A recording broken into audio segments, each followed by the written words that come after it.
Students, आज के class में आपका वेलकम है। और आज के क्लास में हम लोग कूलम्स लॉ के बारे में स्टडी करेंगे। इसके पहले हम लोग देखते हैं कि पॉइंट चार्ज किसे कहा जाता है। तो देखिए, पॉइंट चार्ज क्या होता है कि अगर कोई दो ऑब्जेक्ट है, सपोज दैट मान लेते हैं कि आपके पास दो ऑब्जेक्ट है, एक ऑब्जेक्ट ये है और दूसरा ऑब्जेक्ट अगर ये है। अब ये दोनों क्या है, चार्ज नहीं है। अब अगर आप चार्ज कर देते हैं किसी भी तरीके से, हम लोगों ने कई मेथड पढ़ा है चार्जिंग का, charging by induction, charging by friction, charging by conduction. तो इन दोनों ऑब्जेक्ट को क्या कहता है, चार्ज कर दिया गया।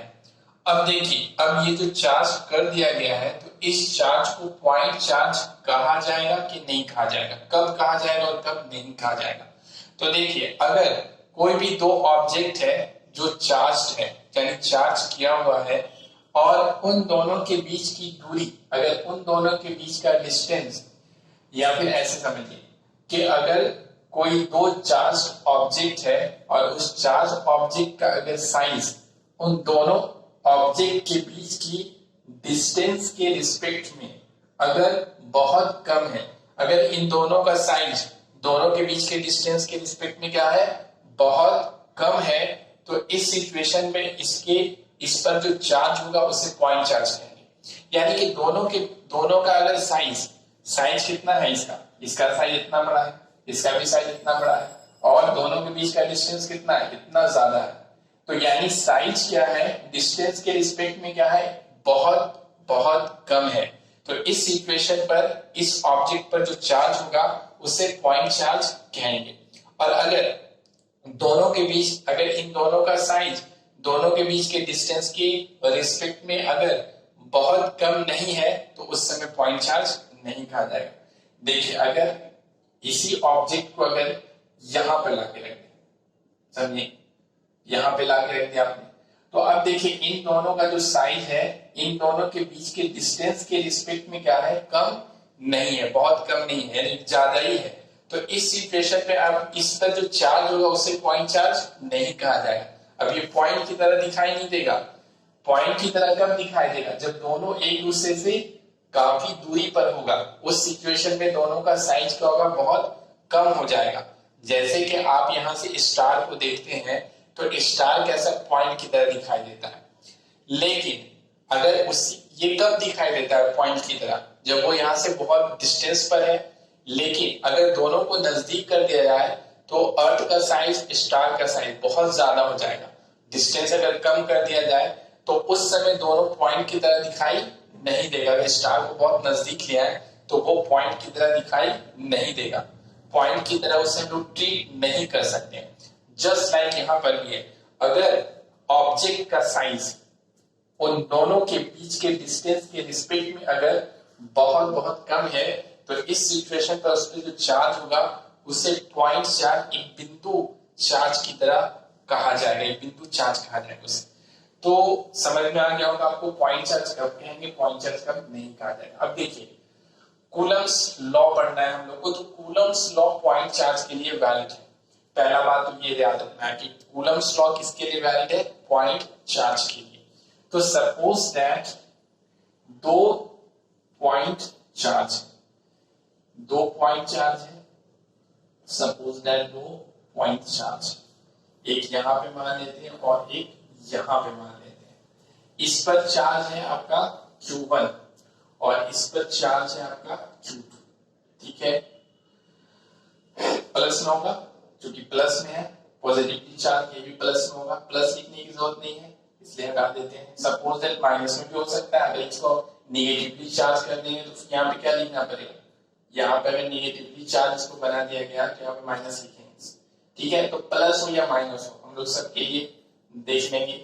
तो देखिए, तो कूलम्स जो साइंटिस्ट हैं उनका ये कहना था, उन्होंने जो अपना एक्सपेरिमेंट किया और उस एक्सपेरिमेंट में लोगों को ये बतलाया कि अगर दो पॉइंट चार्ज है तो उन दोनों के बीच लगने वाला अट्रैक्टिव या रिपल्सिव फोर्स, या तो अट्रैक्टिव फोर्स लगेगा या तो रिपल्सिव फोर्स लगेगा। अट्रैक्टिव फोर्स कब लगेगा और रिपल्सिव फोर्स कब लगेगा, अगर दो लाइक चार्ज है, प्लस प्लस है या दो माइनस माइनस है, तो इन दोनों के बीच कैसा फोर्स रहेगा, रिपल्सिव फोर्स रहेगा। ठीक है, हम लोगों ने इसके पहले वाली क्लास में देखा था। और अगर एक प्लस चार्ज है और दूसरा माइनस चार्ज है, अनलाइक चार्ज है, तो इस सिचुएशन में दोनों के बीच में क्या रहेगा, अट्रैक्टिव फोर्स रहेगा। ये इसको अट्रैक्ट करेगा और ये इसको अट्रैक्ट करेगा। तो देखिए, दो चार्ज ऑब्जेक्ट है तो उन दोनों के बीच लगने वाला अट्रैक्टिव या रिपल्सिव फोर्स, कूलम्ब्स साइंटिस्ट का ये कहना था अपने एक्सपेरिमेंट के बेस पर कि इन दोनों के बीच लगने वाला जो फोर्स होगा, इस सिचुएशन में अगर देखेंगे तो ये इस पर फोर्स किधर लगाएगा, इस तरफ, और ये इस पर फोर्स किधर लगाएगा, इस तरफ, रिपल्सिव फोर्स लगाएगा। तो इन दोनों के बीच लगने वाला जो रिपल्सिव फोर्स होगा वो डायरेक्टली प्रोपोर्शनल होता है इन दोनों चार्ज के मैग्नीट्यूड के प्रोडक्ट के। इन दोनों के चार्ज के मैग्नीट्यूड के, यहां पे मॉड लगा हुआ है, मैग्नीट्यूड के प्रोडक्ट के, और इनवर्सली प्रोपोर्शनल होता है इन दोनों के बीच के डिस्टेंस के, इन दोनों के बीच के डिस्टेंस के स्क्वायर के इनवर्सली प्रोपोर्शनल होता है। इन दोनों के बीच के डिस्टेंस की क्या होता है, स्क्वायर के इनवर्सली प्रोपोर्शनल होता है।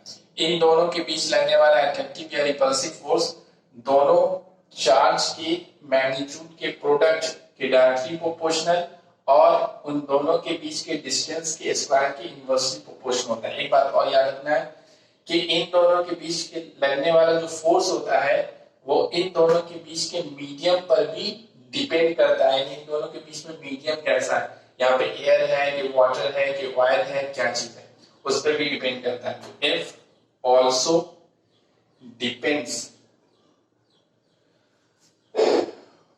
ऑन द मीडियम, इसको भी याद रखना है कि मीडियम पर भी क्या करता है, डिपेंड करता है।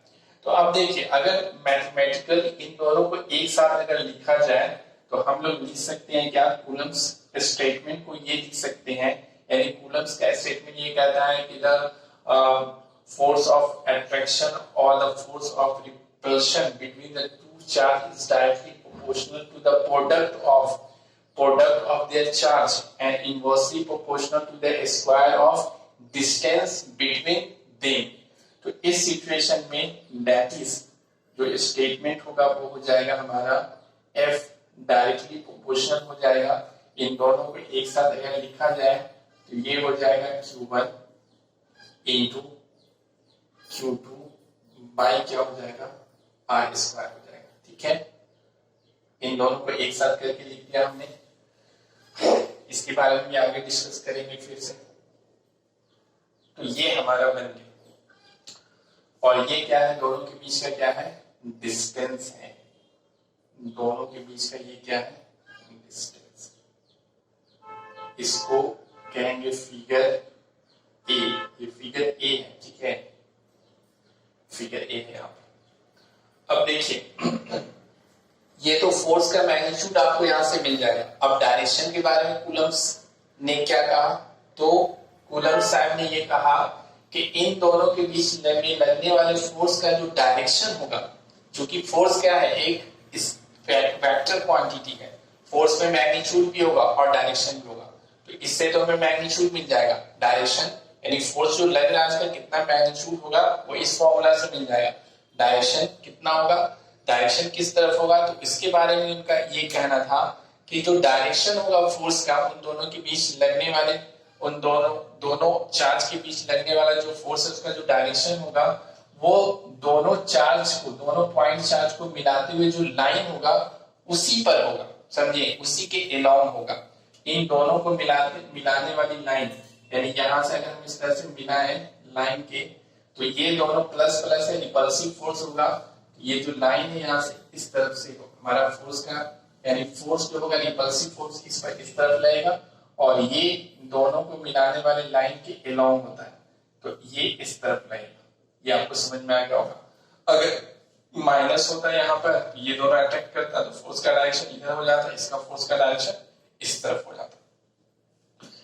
तो ये कहना था उनका फोर्स के डायरेक्शन के बारे में, इसको हटा देते हैं, समझाने के लिए था। तो इन दोनों को मिलाने वाली जो लाइन होगा उसी के अलाउंग होता है फोर्स का डायरेक्शन। अब देखिए यहाँ पर हम लोग आगे बढ़ते हैं। तो जैसे ही प्रोपोर्शनलिटी का साइन हटाएंगे तो यहाँ पर क्या देंगे, एक कांस्टेंट के लिया था और ये हो जाएगा Q1 इंटू Q2 और बाई क्या हो जाएगा R square, where K is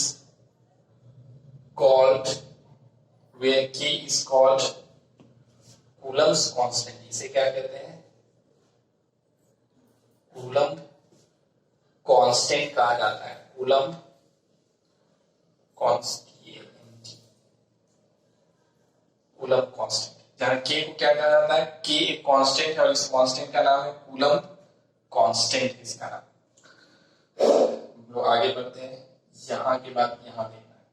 अब देखिए सिंस के इक्वल टू क्या होता है, ये जो कूलम्ब कांस्टेंट है वो के इक्वल टू होता है 1/4 पाई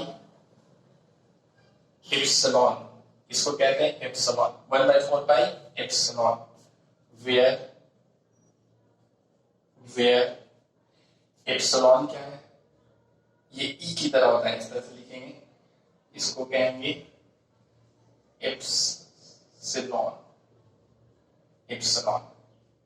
where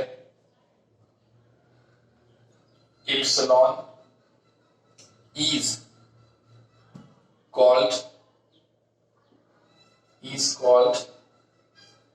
इसे कहते हैं absolute permittivity of the medium, absolute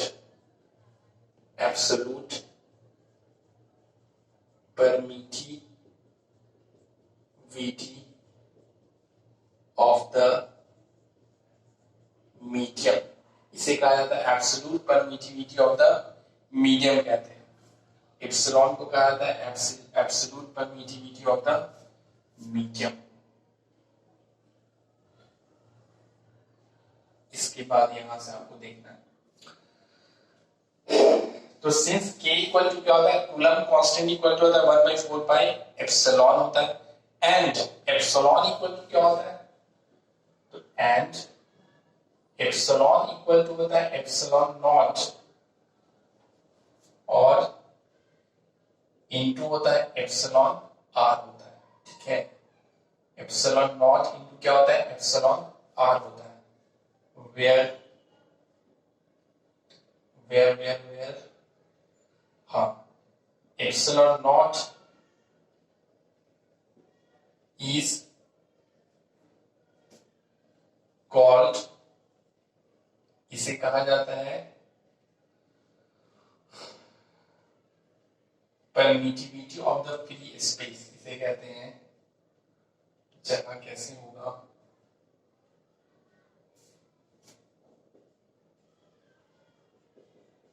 permittivity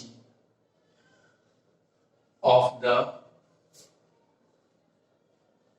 free space, इसे कहा जाता है permittivity of the free space, and epsilon r is called relative permittivity, और एप्सिलॉन आर को, एप्सिलॉन ये आर है, एप्सिलॉन आर को क्या कहते हैं, ये आर है रिलेटिव परमिटिविटी, या फिर इसे और डाई इलेक्ट्रिक कांस्टेंट भी कहते हैं, डाई इलेक्ट्रिक कांस्टेंट भी कहा जाता है। इतना हो गया। अब देखिए,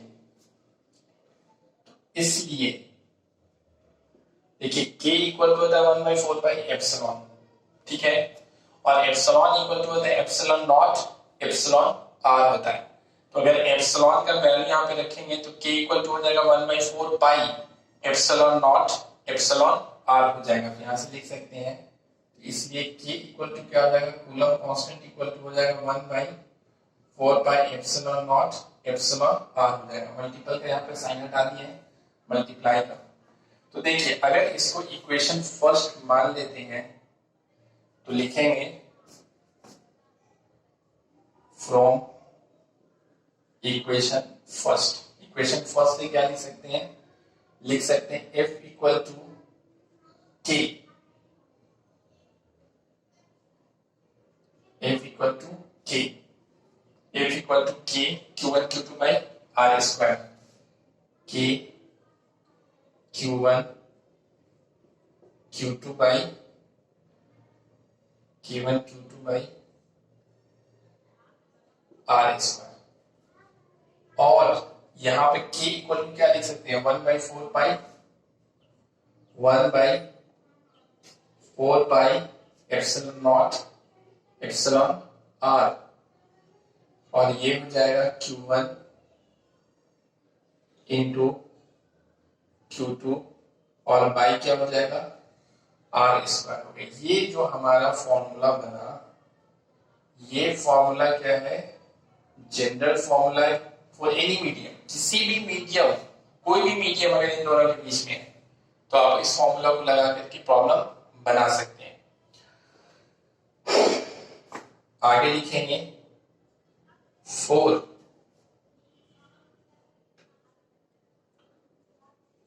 वैक्यूम और एयर। अब देखिए अगर मीडियम इन दोनों के बीच, दोनों चार्ज के बीच में अगर मीडियम वैक्यूम है या एयर है, तो इस सिचुएशन में क्या होता है, ई आर यानी रिलेटिव परमिटिविटी का जो वैल्यू होता है वो 1 होता है। इसको याद रखना है कि अगर मीडियम वैक्यूम है या फिर एयर है तो ई आर का वैल्यू होता है 1, और अदर मीडियम के लिए ई आर का वैल्यू 1 से ज्यादा होता है। अदर मीडियम के लिए ई आर का वैल्यू क्या होता है, 1 से ज्यादा होता है।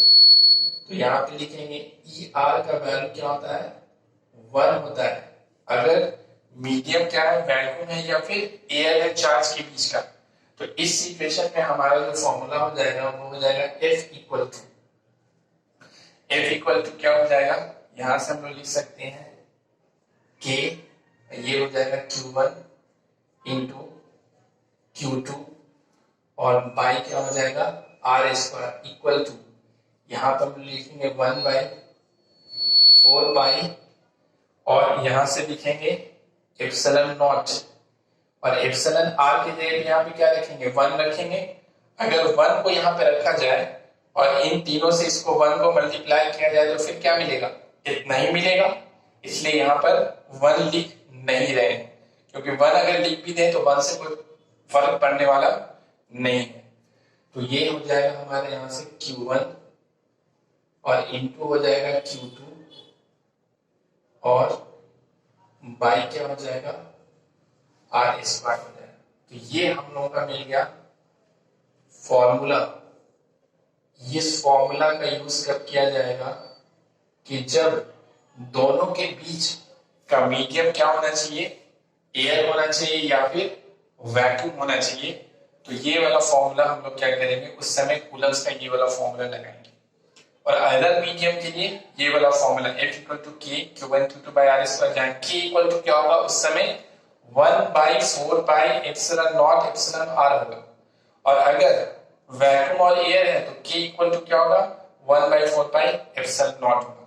अब देखिए चूंकि एप्सिलॉन का वैल्यू क्या होता है, यहाँ पे लिखेंगे चूंकि एप्सिलॉन का जो वैल्यू होता है वो हम लोगों का होता है 8.85, ये होता है 8.85 इंटू 10 टू द पावर -12, और ये होता है coulomb per Newton metre square. तो इसलिए लिखेंगे, इसलिए अगर यहां पर यानी यहां पर अगर एप्सिलॉन नॉट का वैल्यू यहां पर अगर भरा जाए 8.85 इंटू 10 टू द पावर 12 और 4 और पाई से इसको गुना मल्टीप्लाई किया जाए और 1 को फिर इन सब चीजों से अगर आप डिवाइड करेंगे तो इस सिचुएशन में इस पूरे का वैल्यू क्या मिलेगा, इस पूरे वैल्यू का वैल्यू यानी K का वैल्यू इस सिचुएशन में क्या मिलता है कि इस सिचुएशन पे जब इस सब का वैल्यू भरा जाता है तो उस समय हमें मिलता है के का वैल्यू, ये मिलता है 8.987 into 10 to the power minus 9, 10 to the power 9, 10 to the power 9 Newton पर न्यूटन स्क्वायर पर न्यूटन मीटर स्क्वायर, ये होता है न्यूटन मीटर स्क्वायर पर कूलम स्क्वायर, इसका वैल्यू मिलता है इस सिचुएशन में। जब क्या हम लोग करते हैं, जब वहां पर यानी कि इसका वैल्यू भरा जाता है, यानी एप्सिलॉन नॉट का वैल्यू जब 8.85 भरते हैं, तो यहां पर आप देख सकते हैं कि ये जो k का वैल्यू है 8.987, इसको आप क्या लिख सकते हैं, इसको लिख सकते हैं 8.9 को क्या लिखा जा सकता है, 9 लिखा जा सकता है। 8.9 को क्या लिख सकते हैं, 9 लिख सकते हैं। लगभग में क्या लिख सकते हैं, 9 लिख सकते हैं। थोड़ा सा इसको ऊपर करके लिख देते हैं तो समझ में आएगा और हो भी जाएगा हम लोगों का काम। इसलिए k इक्वल टू हो जाएगा 8.987 into 10 to the power 9 newton metre square पर कूलम स्क्वायर। तो यहां से हम लोग लिख सकते हैं, तो इसी को हम लोग लिख सकते हैं ऑलमोस्ट क्या हो जाएगा 9, ये पूरा क्या हो जाएगा 8.9 को 9 into 10 to the power 9 newton metre square पर कूलम स्क्वायर। तो देखिए जब एयर हो या फिर वैक्यूम हो, तो उस समय हम दो चार्ज के बीच में जो फोर्स लगता है वो होता है k q1 q2 by r square, जहां k का वैल्यू उस समय क्या होता है 9 into 10 to the power 9 newton metre square पर कूलम स्क्वायर। यानी इस समय हम लोग k का वैल्यू पुट करेंगे, q1 q2 का वैल्यू रखेंगे और r का वैल्यू रखेंगे और वहां से क्या करेंगे, प्रॉब्लम को सॉल्व कर लेंगे। तो इसके बाद नेक्स्ट वाला जो क्लास होगा उसमें हम लोग कूलम्स लॉ के बेस पे क्या करेंगे, प्रॉब्लम सॉल्व करेंगे। आपको लिखना कैसे है, तो डिस्क्रिप्शन में, इस वीडियो के डिस्क्रिप्शन में आपको पहले पॉइंट चार्ज के बारे में लिखा हुआ मिलेगा, उसे आप नोट्स करेंगे कॉपी में। उसके बाद कूलम्स लॉ का स्टेटमेंट लिखा हुआ मिलेगा, उस स्टेटमेंट को नोट करने के बाद जहां पर से लिखा हुआ रहेगा कि कॉपी फिगर ए, या फिगर ए से जहां पे आपको कॉपी करने के लिए कहा जाएगा लिखने के लिए, तो ये फिगर आप बनाएंगे और यहाँ से ये पूरा को कॉपी करेंगे, यहाँ से इसको पहले, फिर यहाँ से इस तरह से यहाँ से वहां तक आपको लिख लेना है। इसके बाद नोट्स में कुछ बातें लिखी हुई अगर आपको मिलेंगी तो उसको भी क्या करना है, अपनी कॉपी पे नोट्स कर लेना है। पॉइंट चार्ट को लिखना है, डिस्क्रिप्शन में से वीडियो के कूलम्स लॉ का स्टेटमेंट लिखना है, उसके बाद इस फिगर को ड्रॉ करके यहाँ से पूरा कॉपी कर देना है। तो इसका आप स्क्रीनशॉट लेके रख लीजिए और इसके बाद हम लोग नेक्स्ट वाले क्लास में क्या करेंगे, नेक्स्ट वाले क्लास में हम लोग डिस्कस करेंगे इसके बेस पर प्रॉब्लम। हाँ, यहाँ पर एक और बात बताते हैं कि देखिए होता क्या है कि जब भी दो चार्ज को, यानी जो चार्ज है इस चार्ज को अगर किसी मीडियम में रखा जाता है तो इस पर लगने वाला फोर्स इंक्रीज करेगा कि डिक्रीज करेगा। किसी भी मीडियम यानी एयर और वैक्यूम के अलावा कोई दूसरा मीडियम अगर रख दिया जाए, जैसे अगर मानते हैं इसको वाटर में रख दे, सॉल्टी वाटर में रख दे, इस तरह से वाटर में रख दे, तो अब ये क्या होगा, वाटर में हो गया।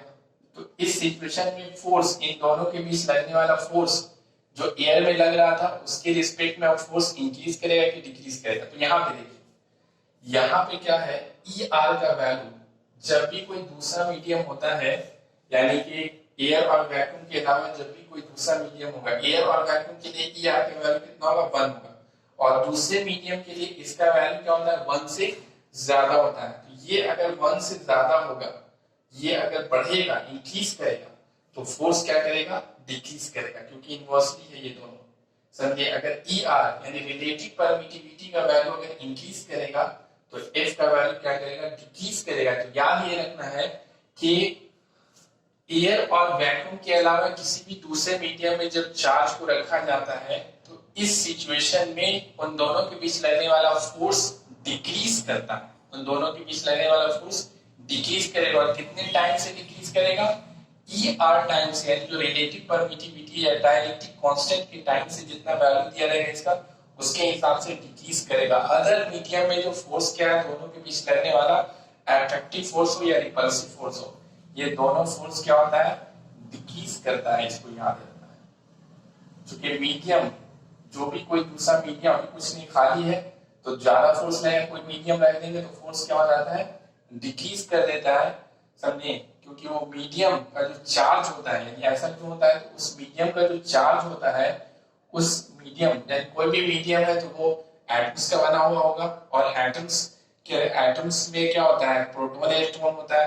तो और उस पे जो चार्ज होता है प्रोटॉन इलेक्ट्रॉन पर, वो जो चार्ज क्या करता है, वो चार्ज अपना इफेक्ट डाल देता है इन दोनों पर, और फोर्स और इन दोनों के बीच जो लगने वाला फोर्स है उसके अपोजिट इफेक्ट डालता है, जिसके कारण क्या होता है कि इन दोनों पे लगने वाला फोर्स वो डिक्रीज कर देता है। तो हम लोग नेक्स्ट वाले वीडियो में इस पे प्रॉब्लम्स देखेंगे, आप इसको कॉपी कर लेंगे। Okay, thank you. फिर अगले वीडियो में हम लोग मिलते हैं।